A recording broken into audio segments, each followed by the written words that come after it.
এই মুহূর্তে আবহাওয়ার গুরুত্বপূর্ণ খবর। আবহাওয়াতে আরও বেশ কিছুটা পরিবর্তন। মূলত মঙ্গলবার থেকে আবহাওয়াতে বেশি পরিবর্তন দেখা যাবে এবং এই সময়কাল থেকেই ভারী বৃষ্টিপাতের প্রকোপ শুরু হবে। শনিবার পর্যন্ত সময়ের মধ্যে ভারী বৃষ্টিপাত দক্ষিণবঙ্গ সহ একাধিক জায়গাতে হতে পারে। পরিবেশ বদল হতে শুরু করেছে ইতিমধ্যে। তার আগে পর্যন্ত বৃষ্টিপাত চলবে, কিন্তু একটু বিক্ষিপ্তভাবে থাকবে। কোনো কোনো এলাকাতে একটু জোরালো বৃষ্টিপাত হবে, কোথাও একটু হালকা হবে, কিন্তু জলীয় বাষ্প প্রচুর পরিমাণে ঢুকে থাকার ফলে দক্ষিণবঙ্গের জেলাগুলিতে যেখানে বৃষ্টিপাত যখন হবে না, তখন কিন্তু গুমোট গরমটা অনেকটা বেশি লাগতে পারে, এমনটা ব্যাপার রয়েছে। কিন্তু বেশ কিছু অংশে বৃষ্টিপাত যখন হবে সেখানে বৃষ্টিপাতটা ভালোই নামিয়ে দিতে পারে এবং হালকা মাঝারির মধ্যেই মূলত থাকবে। আর যেখানে বৃষ্টিপাত হবে না সেখানে গুমোট গরমটা বেশি থাকবে। এবারে আবারও কিন্তু নতুন করে আবহাওয়া দপ্তর যেটা জানিয়েছে যে বৃষ্টিপাত কিন্তু বেশ কিছু অংশে দক্ষিণবঙ্গে ওয়াইড স্প্রেড হতে পারে, সম্ভাবনা বেশি রয়েছে। ফলে আগামী কয়েকদিনে যে বৃষ্টিপাত আমরা পেতে চলেছি সেটা কিন্তু মোটামুটি পরিষ্কার। এদিকে ডিভিসি থেকে আবার নতুন করে জল ছেড়েছে রবিবারেও, অর্থাৎ প্রতিদিনই জল ছাড়ছে, কিন্তু পরিমাণগুলো আস্তে আস্তে কমাচ্ছে। এখনও কিন্তু 50,000 কিউসেকের আশেপাশে জল ছাড়ছে। আমরা দেখে নেব কী বলছে। আর সতর্কতা কবে থেকে কবে রয়েছে, কি বলছে ভারতীয় মৌসুম ভবন আমরা জানাবো। উত্তর পূর্ব ভারত, বাংলাদেশ সহ বিভিন্ন অংশে কিন্তু ইতিমধ্যে বৃষ্টিপাত লক্ষ্য করা যাচ্ছে। আগে পরে করে হচ্ছে, কখনো রাত থেকে সকালে, কোথাও হয়তো বেলার দিকে, কোথাও আবার তারপরে কিছু হচ্ছে না, আবার দুপুরবেলাতে কোথাও কোথাও নেমে পড়ছে, কোথাও কোথাও দেখা যাচ্ছে যে রাতের দিকে সকালের দিকে নামছে, এরকমভাবে হচ্ছে আর কি। তো দেখুন ইতিমধ্যে দেখুন বৃষ্টিপাত আমরা দেখতে পাচ্ছি কোথাও না কোথাও চলছে। দক্ষিণবঙ্গ সহ বাংলাদেশ বিভিন্ন অংশে, ঝাড়খণ্ড কোথাও কোথাও কিন্তু চলছে, সব জায়গাতে হচ্ছে না। তো এই জায়গাতে হচ্ছে, তো দেখুন এই জায়গাগুলো কিন্তু ফাঁকা থাকছে। আবার এখানে কিছু কিছু এলাকাতে হচ্ছে, তো একই জেলায় কোথাও কোথাও হচ্ছে, কোথাও কোথাও হচ্ছে না, এইভাবেই কিন্তু থাকবে। তবে বৃষ্টিপাতের পরিমাণগুলো যেহেতু বৃদ্ধি হতে পারে, সেটার জন্য কিন্তু যেটা হবে আগামী কয়েকদিনে বৃষ্টিপাত আমরা পাবো। তো কীভাবে কী হবে সেটা আমরা এখানে দেখানোর চেষ্টা করব, দেখতে থাকুন। আমরা প্রথমেই চলে যাচ্ছি যে ভারতীয় মৌসুম ভবন এবং ডিবিসি কি বলছে, তারপর আমরা এখানে ফেরত আসছি। আপনার এলাকায় বৃষ্টিপাত হলে অবশ্যই কমেন্ট করবেন।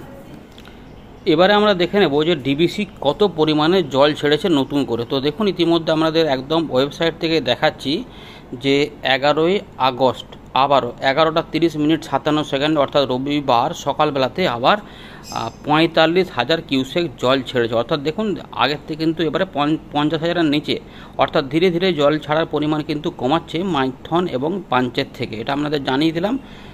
এবারে আমরা দেখে নেব ভারতীয় মৌসুম ভবন কী তথ্য দিয়েছে। ভারী থেকে অতি ভারী বৃষ্টিপাত হতে পারে, ভারী বৃষ্টিপাত হতে পারে। সিস্টেম কী আছে, ঘূর্ণাবর্ত রয়েছে উত্তর পূর্ব রাজস্থান এবং সংলগ্ন এলাকাতে, এবং বলছে একটি অক্ষরেখা তৈরি হয়েছে এই ঘূর্ণাবর্ত থেকে বাংলাদেশ পর্যন্ত, এবং মৌসুমি অক্ষরেখা ইতিমধ্যে তার স্বাভাবিক অবস্থানের কাছেই রয়েছে, নর্মাল পজিশনেই রয়েছে। এর ফলে বৃষ্টিপাত কোথায় কোথায় হবে আমরা মূলত পূর্ব ভারত এবং উত্তর পূর্ব ভারত দেখব। এখানে কিন্তু আমরা দেখতে পাচ্ছি যে পূর্ব ভারত এবং উত্তর পূর্ব ভারতে দেখুন বলা রয়েছে মূলত হালকা থেকে মাঝারি মানের ওয়াইড স্প্রেড রেনফল চলতে পারে এবং ফেয়ারলি ওয়াইড স্প্রেড, তার মধ্যে অতি ভারী বৃষ্টিপাত হতে পারে অরুণাচল প্রদেশ, আসাম, মেঘালয়, বিহারের দিকে 17 তারিখ পর্যন্ত, উত্তরবঙ্গে সিকিমের দিকে 14 এবং 16 তারিখে, 11 তারিখেও বলা হয়েছিল। নাগাল্যান্ড, মণিপুর, মিজোরাম, ত্রিপুরা এবং গাঙ্গেয় পশ্চিমবঙ্গে 14ই আগস্ট থেকে 16ই আগস্টে ভারী বৃষ্টিপাত হতে পারে। এগুলো ভারী বৃষ্টিপাত, অতি ভারী নয়। আর ঝাড়খণ্ডের দিকে 13 থেকে 15 আগস্টের মধ্যে ভারী বৃষ্টিপাত হবে। উড়িষ্যার দিকে 11 তারিখ বলা হয়েছিল এবং 13 থেকে 15 আগস্টে ভারী বৃষ্টিপাত হবে। এই সময়কালটাতেই কিন্তু বৃষ্টিপাতটা বাড়বে।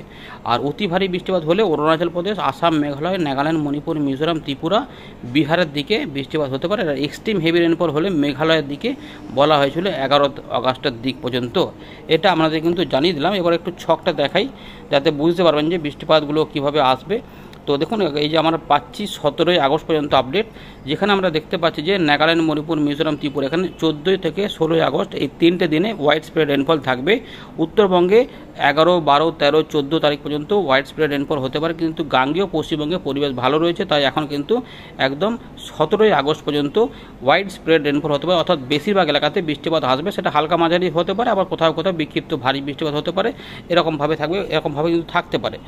এবং তার সঙ্গে উড়িষ্যা, ঝাড়খণ্ডেও থাকবে, কিন্তু উড়িষ্যাতে অনেক কম রয়েছে, অনেকটাই কম, কিন্তু ঝাড়খণ্ড, বিহারের দিকে বৃষ্টিপাত থাকবে পরিস্থিতি কিন্তু রয়েছে। যেহেতু অক্ষরেখা তৈরি হয়েছে তাই বিহারে কিন্তু ওয়াইড স্প্রেড রেনফল হতে পারে। তো বন্ধুরা আমরা চলে এলাম উইন্ডির লাইভ স্ক্রিনে। ইতিমধ্যে আমরা দেখতে পাচ্ছি আকাশে ভালোই মেঘ কিন্তু আস্তে আস্তে আবার নতুন করে তৈরি হচ্ছে। বেশ কিছু অংশে ফাঁকা হয়ে গেছিলো, কিন্তু এখানে আবার দেখা যাচ্ছে যে বৃষ্টিপাত রয়েছে। বাংলাদেশ সহ উত্তরবঙ্গ রয়েছে এবং তার সঙ্গে বিহার রয়েছে এবং ঝাড়খণ্ডে বৃষ্টিপাত তৈরি হচ্ছে এবং তার সঙ্গে পশ্চিমের দিকে কিছু এলাকাতে ওই দুর্গাপুর, আসানসোলের আশেপাশে, পুরুলিয়া ওইগুলোতে নতুন করে মেঘ তৈরি হচ্ছে এবং কিছু কিছু মেঘ রাজশাহী, মেহেরপুর ওদিক থেকে আবার এখানে রয়েছে মুর্শিদাবাদ, নদিয়ার দিকে আসছে। বাকি অংশ পরিষ্কার রয়েছে, কিন্তু এগুলোতে আবার মেঘলা মেঘলা হতে থাকবে। পরের দিকে আবার বৃষ্টিপাত আসবে।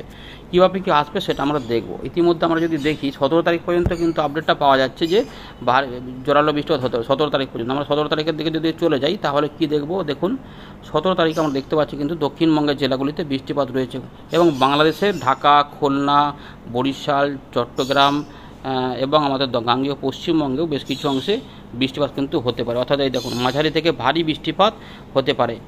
তো বাংলাদেশে খুলনা, বরিশাল, ঢাকা, চট্টগ্রাম, কলকাতা, হাওড়া, হুগলি, 2 মেদিনীপুর সহ এখানে পুরুলিয়া, ঝাড়গ্রাম, 2 বর্ধমান রয়েছে এবং নদিয়া পর্যন্ত এলাকাতে। পরের দিকে যদি ঠিকঠাক থাকে তাহলে আবার বীরভূম, মুর্শিদাবাদের দিকেও ওটা ছড়াতে পারে। তার আগে হয়তো হবে, আমরা একটু 17 তারিখ পর্যন্ত দেখে নিলাম, কারণ এই 17 তারিখের পর থেকে একটু করে বৃষ্টিপাতগুলো সামান্য করে কিন্তু কমার দিকে থাকতে পারে, 18, 19, 20। সুতরাং 17 তারিখ পর্যন্তই ওয়াইড স্প্রেড রেনফল যেটা বলছে আবহাওয়া দপ্তর সেটা হতে পারে। এবার একটু দেখে নিই তার আগে থেকে এবার কী কী হবে। তো ইতিমধ্যে যে বৃষ্টিপাতের পূর্বাভাস ছিল দেখুন, যখন আমরা দেখাচ্ছি তখন কিন্তু এইগুলোতেই মেঘ তৈরি হচ্ছিল, ফলে এই পশ্চিমের দিকে জেলাগুলিতেই কিন্তু বৃষ্টিপাত দেখা যাচ্ছে। পরের দিকে আরও নতুন করে মেঘ ঢুকছে এবং রাতের থেকে সকালের দিকে কিছু কিছু অংশে বৃষ্টিপাত কিন্তু থাকবে। সেগুলো এই ছবিটার সঙ্গে হয়তো মিলবে না, কিন্তু এদিক ওদিক করে থাকবে। রাত থেকে সকালে বৃষ্টিপাত আসবে। এই দেখুন এই যে মুর্শিদাবাদ, নদিয়া, কলকাতা, হাওড়া, হুগলি, 24 পরগনা, কিছুটা পূর্ব মেদিনীপুর, পূর্ব বর্ধমান মিলিয়ে মিশে কিন্তু থাকবে। উত্তরবঙ্গেও এই সময়কালে হালকা থেকে মাঝারি মানের বৃষ্টিপাত থাকতে পারে এবং আসাম, মেঘালয়ে থাকবে। মেঘালয়ে অতি ভারী বৃষ্টিপাত বলেছে, তো এক্সট্রিম হেভি রেনফল। তো এই যে দেখা যাচ্ছে যে এক্সট্রিম হেভি রেনফল কিন্তু হতে পারে। বিক্ষিপ্ত বৃষ্টিপাত রংপুর, রাজশাহী এবং খুলনা, ঢাকা, ময়মনসিংহের দিকেও থাকবে। আমাদের দক্ষিণবঙ্গে বিভিন্ন অংশে বৃষ্টিপাত কিন্তু সোমবার সকালেও দেখা যাবে এবং এই দিকেও থাকতে পারে। দেখতেই পাচ্ছেন 12 তারিখে যখন আমরা দেখছি উপকূলবর্তী এলাকা থেকেও বৃষ্টিপাত হতে পারে। তাই দীঘা, মন্দারমণি, কন্টাই, খেজুরি, সাগরদ্বীপ, নামখানা, ফেজারগঞ্জ এগুলোতে বৃষ্টিপাত থাকবে। এর পাশাপাশি দেখুন আরও নিয়ে যাচ্ছি, আমাদের দেখাচ্ছি পরের দিকে বিক্ষিপ্ত হালকা থেকে মাঝারি মানের বৃষ্টিপাত এটা দুপুরের পর থেকে সন্ধ্যে বা বিকেলের আশপাশ মধ্যে থাকতে পারে। রাতে কিছু অংশে আবার হবে। এই যে দেখুন প্রত্যেক জায়গাতেই বৃষ্টিপাত রয়েছে। এগুলো কিন্তু হালকা থেকে মাঝারি মানের বিক্ষিপ্ত বৃষ্টিপাত, খেপে খেপে হবে, সবসময় হবে না, এটা মাথায় রাখবেন। সঙ্গে 2-1 জায়গাতে বজ্রবিদ্যুৎ হতে পারে, বুঝতে পারছেন। এবারে 13 তারিখ এই সময়কাল থেকে একটা পরিবর্তন হবে, মূল পরিবর্তন। এখানে কিন্তু জলীয় বাষ্প প্রচুর পরিমাণে ঢুকে থাকবে এবং এগুলোকে কাজে লাগিয়ে বৃষ্টিপাতের পরিমাণ বাড়তে পারে। তাই কোথাও কোথাও হালকা মাঝারি বৃষ্টিপাতের পাশাপাশি মাঝারি বৃষ্টিপাত এবং বিক্ষিপ্ত ভারী বৃষ্টিপাত দেখুন এই যে ঝাড়খণ্ডেও রয়েছে, উড়িষ্যাতেও রয়েছে, কিন্তু ঝাড়খণ্ড, উড়িষ্যা এবং গাঙ্গেয় পশ্চিমবঙ্গ এখানে দেখুন 2-1 জায়গাতে এই যে বীরভূম রয়েছে, এগুলোতে কোথাও কোথাও বিক্ষিপ্তভাবে ভারী বৃষ্টিপাত কিন্তু চলে আসতে পারে বা মাঝারি ভারী হতে পারে, এরকম করে থাকবে। এটা বিহারের দিকে বৃষ্টিপাত থাকবে, ফলে মালদা, উত্তর দক্ষিণ দিনাজপুর, রংপুর, আলিপুরদুয়ার, কোচবিহার, জলপাইগুড়ির দিকেও বৃষ্টিপাত এই সময়তে একটু থাকতে পারে। এরপরে 14, 15, 16 এই সময়কালে বলেছে যে বিক্ষিপ্তভাবে ভারী বৃষ্টিপাত দক্ষিণবঙ্গের জেলাগুলিতে হবে এবং হোয়াইট স্প্রেড রেনফলটা এই সময়তে বাড়বে। দেখুন এই যে আমরা দেখতে পাচ্ছি পরিষ্কার যেটা রয়েছে জামশেদপুর, রাঁচি, খড়গপুর মানে ঝাড়গ্রাম, মেদিনীপুর, কলকাতা, হাওড়া এবং তার সঙ্গে পশ্চিম বর্ধমান, পূর্ব বর্ধমান এদিকেও থাকবে। ধীরে ধীরে দেখে দেখুন কোথাও কোথাও ভারী বৃষ্টিপাতের পরিবেশ তৈরি হচ্ছে। তো এগুলো কিন্তু অনেকটা সময় ধরে থাকবে, নিম্নচাপের মতো একটা ব্যাপার থাকবে, ফলে মেঘলা আকাশ এগুলো থাকবে। এইভাবে কিন্তু বৃষ্টিপাতটা হতে পারে, এইভাবে ব্যাপারটা রয়েছে। আরও দেখাবো আমাদের। তো 14 তারিখের পর 15, 16 তারিখে 15 তারিখেও দেখুন প্রচুর পরিমাণে কিন্তু বৃষ্টিপাতটা রয়েছে। এইভাবে 15 তারিখের পর 16 তারিখে নিয়ে যাবো। 16 তারিখেও বৃষ্টিপাত দেখা যাচ্ছে দক্ষিণবঙ্গে এবং বাংলাদেশে থাকবে, এই যে রয়েছে দেখা যাচ্ছে। এরপরে 17 তারিখটা আমাদের প্রথমে দেখালাম যে এখানেও কিন্তু অনেকটা থাকবে, এই যে ভারী অতি ভারী বৃষ্টিপাত বাংলাদেশেও হতে পারে 17 তারিখ পর্যন্ত। এরপরে কিন্তু কমে যাবে, এইভাবেই কিন্তু রয়েছে আপাতত। এতে কোনো পরিবর্তন হলে পরে জানাবো। আপাতত এই রয়েছে আপডেট। একটু পরিমাণটাই দেখে নেবো কী রয়েছে। 10 দিনের কালে এখন কিন্তু দেখুন গোলাপি কালার হয়েছে, তাই মোটামুটি 200-250-র আশেপাশে কোথাও কোথাও থাকবে, এবং 260 এবং 241 এগুলো সব রয়েছে। দক্ষিণবঙ্গ সহ বাংলাদেশের বিভিন্ন অংশে কিন্তু থাকতে পারে। এই রয়েছে আপাতত আপডেট। ধন্যবাদ।